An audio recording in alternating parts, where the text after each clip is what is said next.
Hello everyone, welcome to another edition of Paul's View. I am Paul Schwartz. Several weeks ago I did a segment on Paul's View about gun safety.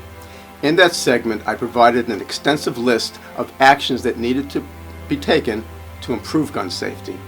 I don't intend to repeat that list now, but in the aftermath of the shootings in El Paso, Dayton, and Gilroy, I think a few more words on gun control are appropriate. First off, Americans do have the right to own guns. The government, however, has both the right and the obligation to prevent lethal weapons from getting into the hands of those who pose a threat to society. As strong as the gun culture is in America, even stronger should be the culture of protecting our children and families from harm. America has almost as many guns as it has people, more than 300 million. In other words, a one-to-one correspondence. Compare that to other countries. Guns per 100 people, 15 in Australia, 6 in Great Britain, and 31 in Canada. According to CNN's Gun Violence Project, over 90 people in the U.S. die from gun violence in every 24-hour period. Gun deaths are set to surpass car accidents as the leading cause of death of young people in this country, if it hasn't already. In many states across America, you have to be 13 years of age to legally purchase a lottery ticket. Yet in many of those very same states, there is no age restriction for purchasing a gun, or worse, a military-style assault rifle. Gun deaths in our country since Sandy Hook have far surpassed the deaths in the Iraq War.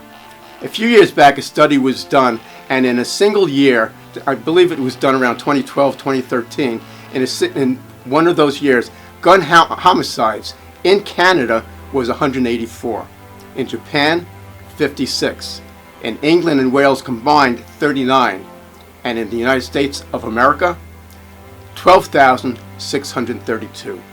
The irony is that the Second Amendment to the Constitution had almost nothing to do with individual gun ownership. During the drafting of the Constitution in 1787, the Founding Fathers were concerned that the Commander-in-Chief of the Army had potential to regress into a monarch. To prevent this, the Founding Fathers wanted to avoid a professional standing army in favor of an army comprised of the citizens of the new nation. If you voted, you served. If you served, you voted. An army consisting of citizens, they reasoned, would prevent the use of the army to support any abuse of power on the part of the president. The Second Amendment to the Constitution reads as follows: a well-regulated militia being necessary to the security of a free state, the right of the people to keep and bear arms shall not be infringed. The Second Amendment was not intended to provide uncontrolled access to weaponry by individuals. It was needed to provide easy access to the muskets to the soldiers that were going to be called to duty. In the 2008 Heller case, the Roberts Supreme Court expanded the amendment to include gun ownership for the specific purpose of protecting the home. However, even Antonin Scalia noted that the government still has the right and responsibility to place limits on gun ownership, as it did regarding the automatic weapons, the machine guns, back in the 1930s.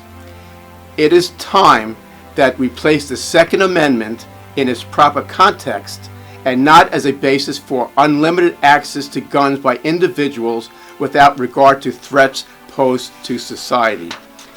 It is time that the President of the United States follow his own precedent and declare a national emergency and ban military assault weapons, and not just put it on the shoulders of the Congress, but he already set the precedent with his declaration of a national emergency for his wall.